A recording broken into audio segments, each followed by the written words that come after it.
할렐루야. 오늘이 성령 강림 주일입니다.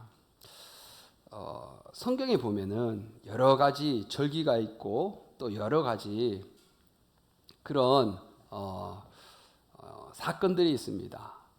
제가 2001년도에 9/11 나기 전에 뉴욕 맨하탄을 방문했어요.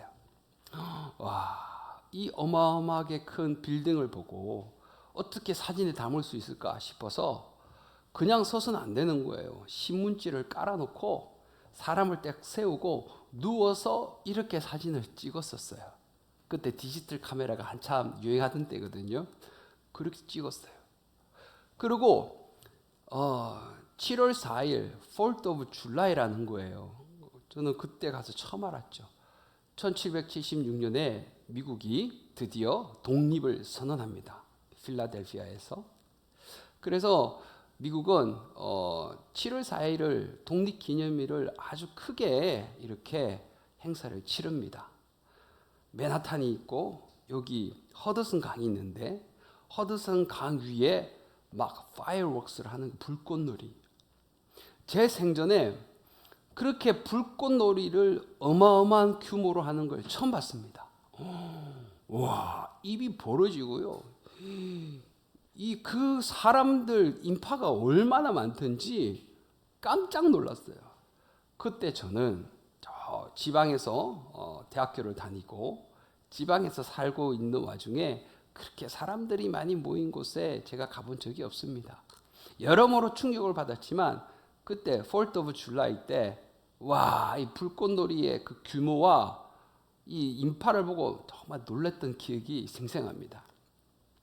여러분, 미국은 독립기념일이 7월 4일입니다. 우리나라는 독립기념일이 8월 15일이에요. 그리고 개천절은 또 10월 3일입니다. 여러 가지 우리가 기념하는 절기를 보십시오. 여러분의 생일도 우리가 또 축하를 하죠. 세상의 모든 절기는 이미 일이 벌어지고 그것을 기념하는 거예요. 그런데 성경에 보면은 하나님이 먼저 절기를 딱 정합니다. 이 날이 유월절이 될 것이다. 모세야, 각 집마다 어린 양을 잡되 피를 딱 받아서 문 설주마다 우슬초로 가지고 피를 발라라. 그래야만 니네들이 종살이에서 애굽의 종살이에서 자유하게 될 것이다. 내가 죽음의 영을 애굽 땅에 보내리니 모든 사람의 첫 장자는 다 죽을 것이며 짐승의 첫 새끼도 다 죽을 것이나 이 피를 보는 그 집은 죽음의 사자가 넘어갈 것이다. 이게 패스오버, 유월절입니다. 그런데 그 약속한 날짜에 정말 죽음의 사자가 애굽 땅에 임하고 그 피를 발란 집은 살아나는 역사가 있었습니다. 그리고 주님이 또 77절, 6월절을 지나고 44분의 절기 날이 지난 다음에 50번째 되는 날을 오순절이라 그럽니다. 이 77절 때 또 절기를 지키라고 말씀하셨었는데 예수님이 정확히 6월절 어린 양이 잡던 그 날에 피를 바르던 그 날에 예수님이 십자가에 달리셨습니다. 여러분, 이게 우연일까요? 우연이 아니에요. 그리고 정확히 50일 뒤 오순절 날 주님의 성령이 하늘로부터 임했습니다. 여러분, 우리가 약속을 했는데 이 약속이 안 지켜졌으면 그 약속한 사람의 이 신뢰가 어떻게 되겠습니까? 세상 모든 신들은 이 일이 벌어졌기 때문에 기념하는 건데 하나님이 정하신 절기는 먼저 그 날짜를 던져 놓습니다. 그리고 그 다음에 하나님이 정말 이루십니다. 할렐루야. 여러분, 이 사실을 아셨나요? 6월절과 이 오순절은 그래서 하나님이 이미 계획하신 것을 그 약속을 이루신 어마어마한 사건입니다. 오늘 하나님께서 6일간 세상을 창조하시고 마지막 6일 때에 본인의 모양과 형상을 따라 사람을 만드시고 세상은 첫째 날부터 둘째 날, 셋째 날, 다섯째 날까지 좋았더라 하셨는데 마지막에 사람을 만드시고는요 참 좋았더라. It was very good. 아주 좋았더라라고 말씀하십니다. 그런데 이 인간이 영생하면서 하나님을 찬양하고 예배하면서 영원히 에덴 동산에서 살기를 바라셨지만 그만 범죄하고 에덴의 그 동산을 떠나서 각자 살아가게 되는데 그 삶이 이루 말할 수가 없었습니다. 하나님을 떠난 사람들이 하나님으로부터 받는 즐거움과 기쁨이 공급되지 않으니까 유발을 통해서 수금과 퉁수를 잡는 조상이 이제 이어지고, 왜냐하면 하나님을 찬양하는 기쁨이 없으니까, 하나님으로 만족하는 기쁨이 없으니까 인위적인 기쁨을 찾아내야 됐던 겁니다. 이게 바로 에녹성에서 있었던 일입니다. 그리고 하나님이 물로 세상을 또 심판하시고 그래도 이 죄악이라는 게 없어지지 않는 이 악순환, 죄에 연속되는 것을 바라보시면서 결국 하나님의 아들이신 예수 그리스도를 이 땅에 보내신 것입니다. 근데 하나님의 영은 아담에게 충만히 부어졌는데 아담이 범죄함으로 말미암아 육이 되었다라고 성경은 말합니다. 그래서 창세기 6장에 보면은 하나님의 신이 더 이상 너희와 함께하지 아니하고 너희는 그냥 육신이 될 것이라 말합니다. 그러면서 아마 이 너희의 날수는 120년을 넘기지 못할 것이다. 이런 말씀을 남기죠. 여러분, 오늘이 성령 강림절인데 하나님이 왜 우리에게 이런 성령 강림절을 정하시고 하나님의 자녀들에게 이런 성령을 주셨을까? 한번 궁금해 보셨습니까? 그 이유를 여러분 이미 알고 계십니까? 하나님은 우리의 아버지입니다. 아버지는 자녀가요 결코 슬퍼하거나 망하거나 죄악으로 달려가는 그 길을 그냥 냅둬 두시는 분이 아닙니다. 그래서 성경에도 그리스도 안에 1만 스승은 있으나 아비는 많지 않다는 거예요. 선생님들은 학교에서 그렇게 이것이 옳고 이것이 답이라는 걸 가르치면 그만이지만 그리고 성적표만 매기면 끝이에요.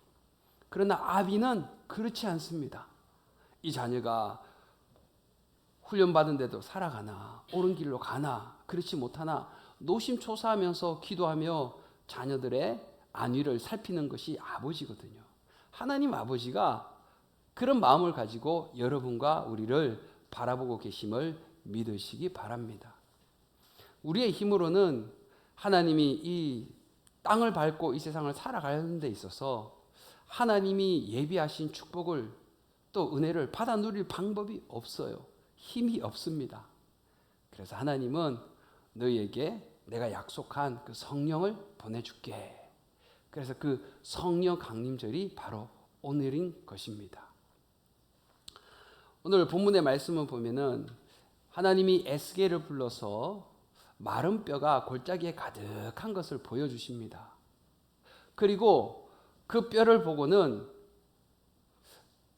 에스겔에게 묻습니다. 에스겔아, 네가 보는 게 뭔 줄 알겠니? 네, 하나님, 뼈예요. 근데 아주 마른 뼈입니다. 그래? 그럼 네가 보기에는 이 뼈가 능히 살겠느냐? 묻습니다. 근데 하나님 물으면 대답을 해야 되잖아요. 에스겔이 주께서 아시나이다. 베드로야, 네가 나를 사랑하느냐? 첫 번째, 두 번째는 정확히 yes 말하지만 세 번째는 주께서 아시나이다. 똑같이 말하는 그런 부분이 일치가 됩니다.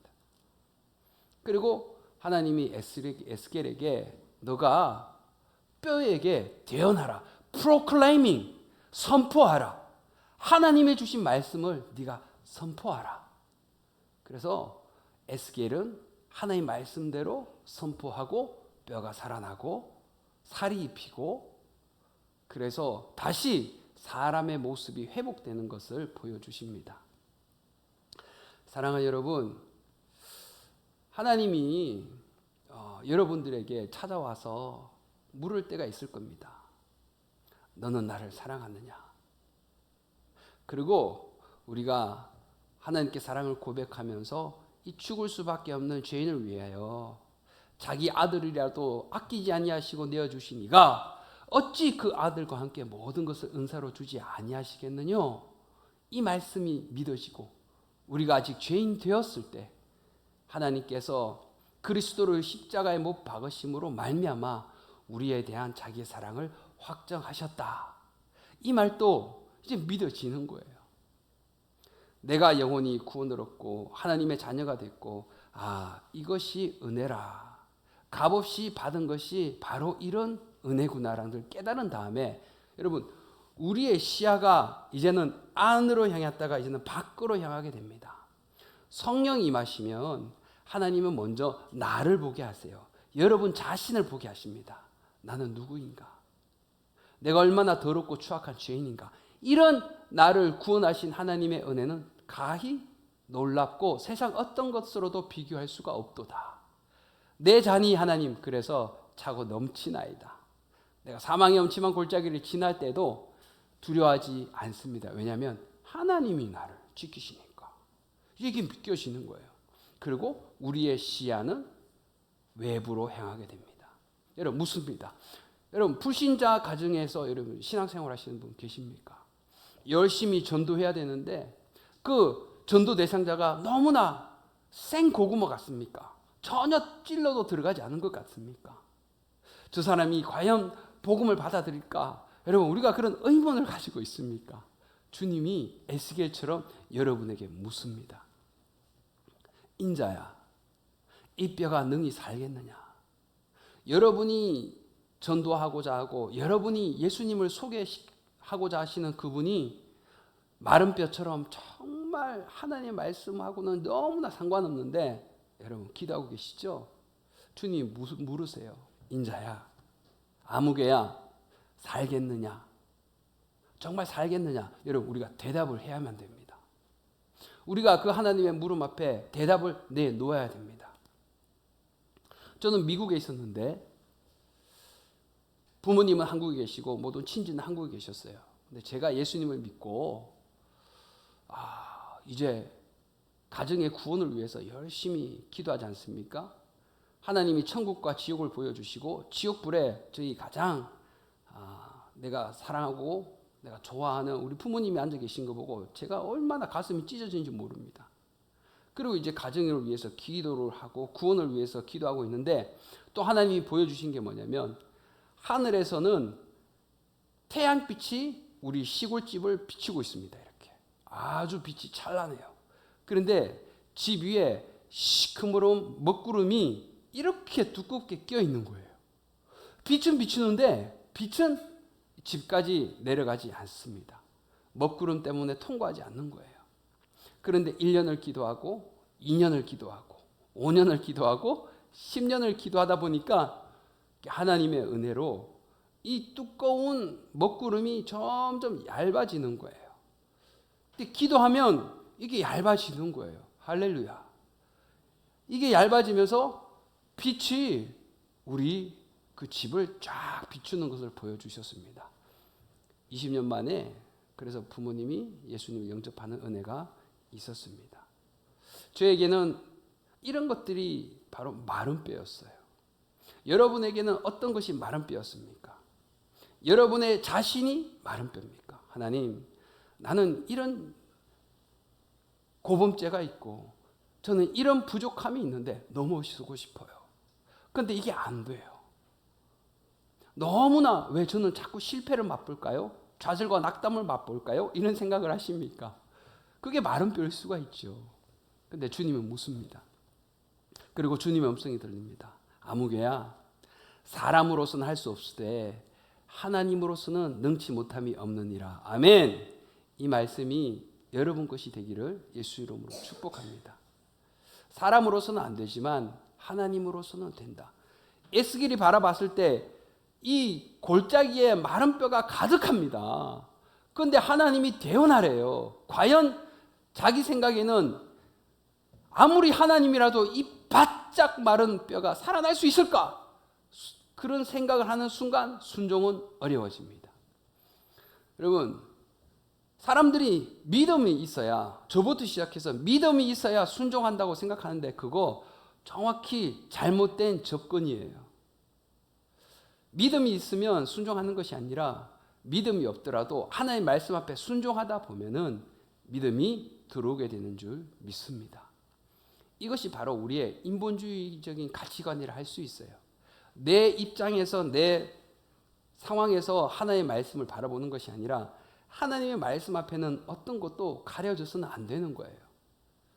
언뜻 들으면 맞는 것 같아요. 논리가 중요하고 사고방식이 중요하고 여러 가지 우선순위가 중요한 현대인들에게 막무가내로 순종한다는 건 참 큰 도전일 수 있습니다. 그런데 하나님의 법은요, 내 생각 위에 있습니다. 이것이 이해가 안 되지만 하나님의 말씀이라고 여겨졌을 때 순종할 때는 바로 그것이 마른 뼈가 살아나는 역사가 될 줄 믿습니다. 하나님이 이것을 여러분과 우리에게 알려주기를 원하십니다. 성령을 부어주시고, 그리고 마른 뼈들이 이 뼈, 저 뼈들이 막 움직이는 게 보이는 겁니다. 우리가 기도하고 선포할 때 하나님이 일하시는 것을 하나님은 보게 하여 주신다는 거예요. 이만한 먹구름이 점점 얇아지는 그것, 여러 가지 뼈들이 맞추고 자기 자리를 찾아가는 그 과정, 하나님의 섭리를 바라보는, 기도하면 하나님이 일하신다는 그 놀라운 은총을 바라보는 그 은혜는 여러분 정말 특별합니다. 하나님이 살아계시는구나. 내 기도는 하늘에 다 가서 하나님이 응답하여 주시는구나. 이런 확신 가운데 하나님과 동행하는 데 부족함이 없는 여러분과 제가 되면 너무나 좋겠습니다. 그 하나님은 계속 에스겔에게 육신은 살았는데 저들에게 아직 생기가 없다. 이 생기는 루아흐. 창세기 6장에서 하나님의 신이 더 이상 사람들과 함께하지 못한다는 그 신이 이 성령입니다. 신약으로 가서는 이게 푸뉴마로 하나님이 임재하시는 거죠. 너는 생기를 불어넣어 그들에게 집어넣어 생명이 되게 하라. 여러분, 많은 사람들이 살이 입히고 가죽이 입히고 사람의 형상을 가지고 있으나 생령, 생기가 들어가야 하나님과의 그 교제가 비로소 끊어졌던 선이 이어져서 전류가 흐르게 되고 신호가 서로 교통하게 되면서 이것이 이어진다는 사실을 성경은 오늘 말씀하고 있는 거예요. 생령, 생기가 들어가지 않으면 하나님과 나와의 주파수가 달라서 다르게 놀아가요. 다르게 살아가요. 다른 길로 가버립니다. 그래서 하나님은 이 성령 강림 주일날 여러분들과 우리에게 이제 같은 주파수로 같은 곳을 바라보며 같은 하나님의 방법으로 살아가자라는 하나님의 이 초대, 하나님의 이 놀라운 선물을 가감없이 받아들이고 충만히 채워지는 은혜가 있기를 예수 이름으로 축복합니다. 그래서 하나님이 여러분과 우리에게 불가능할 것 같지만 생기를 부어주시는 겁니다. 에스겔은 이것을 직접 목격하는 은혜를 누린 겁니다.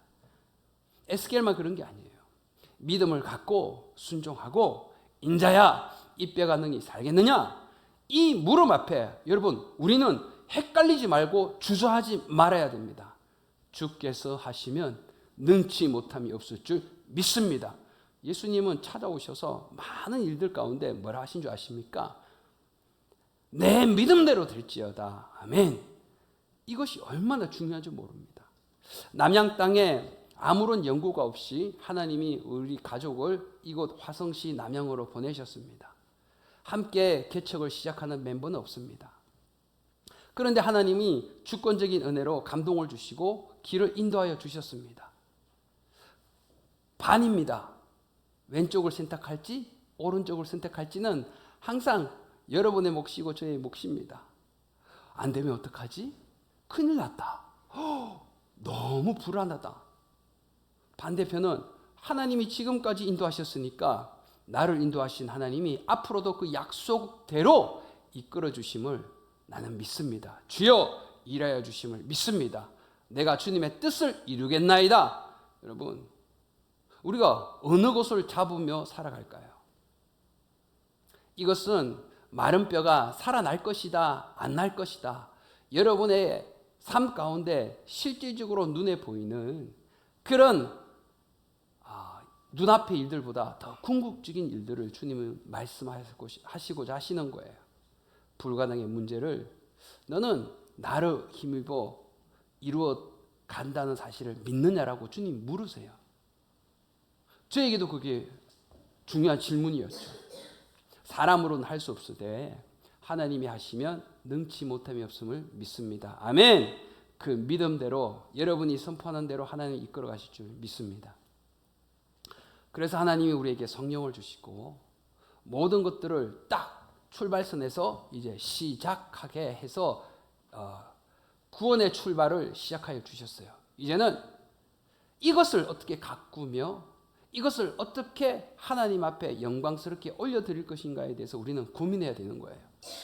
성령 강림절을 통하여 예수 그리스도가 승천하시고 성령이 우리에게 임하시고 이제는 우리가 그 성령을 쫓아 살아가고 안테나를 세우고 주님이 원하는 뜻을 이루며 살아가야 되는 과제가 남아 있습니다. 그런데 가장 큰 장애물이 여러분 뭐냐면 바로 이 입술에서 나오는 말이에요. 성령을 받고 기적을 경험합니다. 살아난 거예요. 살이 덮인 거예요. 생명이 들어간 거예요. 그런데 이 말이 나를 죽이고 타인을 죽일 수 있다. 말에는 여러분 권세가 있습니다. 말에는 능력이 있습니다. 그래서 주님도 불평하는 이스라엘 백성들을 들으시고는 민수기 14장인가요? 너희 말이 내 귀에 이렇게 들린다. 그 들리는 대로 내가 일하리라. 긍정적으로 믿음적으로 선포하며 하나님이 개입하실 것을 선포하면 내가 그대로 일하여 줄게. 그러나 원망하고 불평하고 또 여러 가지를 푸념하면 그게 어디로 갈까요? 오늘 성령을 받고 하나님의 의를 따라 하나님의 사랑을 덧입은 여러분과 제가 있다면 이 입술의 권세에 대해서 여러분 우리가 놓치지 말고 살리는 말, 생명의 말, 능력의 말, 믿음의 말, 회복의 말로 여러분 하나님의 성령을 근심하지 않고 그 뜻을 이루시기를 예수 이름으로 축복합니다. 저는 그래서 신앙생활 하면서 예전에는 욕도 하고 부정적인 말도 많이 했는데 이제 이런 것들이 점차 저를 이렇게 저주하는 말이잖아. 이거 안 되겠다. 이거 사람을 죽이는 말이네. 안 되겠다. 그러면서 점점 이 언권을 아니까 바뀌어져 가는 겁니다. 그리고 두 번째는 우리가 하나님의 큰 그림 가운데 무엇을 살펴봐야 되냐면 결국은 사랑으로 집약됩니다. 내가 큰 능력도 없고 기적도 경험하고 그러면서 많은 하나님이 살아계신 증거들을 우리가 바라보죠. 그러나 우리의 목적은 어디라고요? 천국입니다. 천국 갈 날이 아직도 많이 남았는데 우리의 마음이 이렇게 점점 높은 자리에 와 있으면 곤란합니다.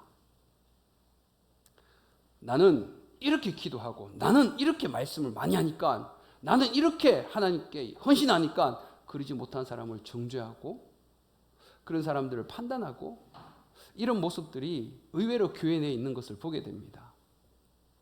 여러분 제 부끄러운 고백이지만 고린도전서 13장은 사랑장입니다. 믿음, 소망, 사랑 이 세 가지는 항상 함께 있을지인데 그 중에 제일은 믿음이라. 아멘 하시는 분 계십니까? 저는 그렇게 생각했어요. 믿음이 있어야 뭔가 보여지고 믿음이 있어야 뭔가 이루어지고 믿음이 있어야 뭔가 여러분 있어 보인다고 저는 생각했었어요. 그래서 믿음 없는 사람들을 상당히 정죄하는 시각이 많았습니다. 그런데 결국은 하나님이 저에게 마른 뼈로 이렇게 살아나는 것을 보여주시고 생기를 더 크게 부어주심으로 말미암아 제일 먼저는 제가 보이는 거예요. 그렇구나. 믿음, 소망, 사랑 그 중에 제일은 사랑이구나. 아멘. 여러분 예수님이 가늠한 여인을 데리고 온 사람들에게 다른 사람들은 돌로 쳐 죽이는 것이 맞지 않느냐.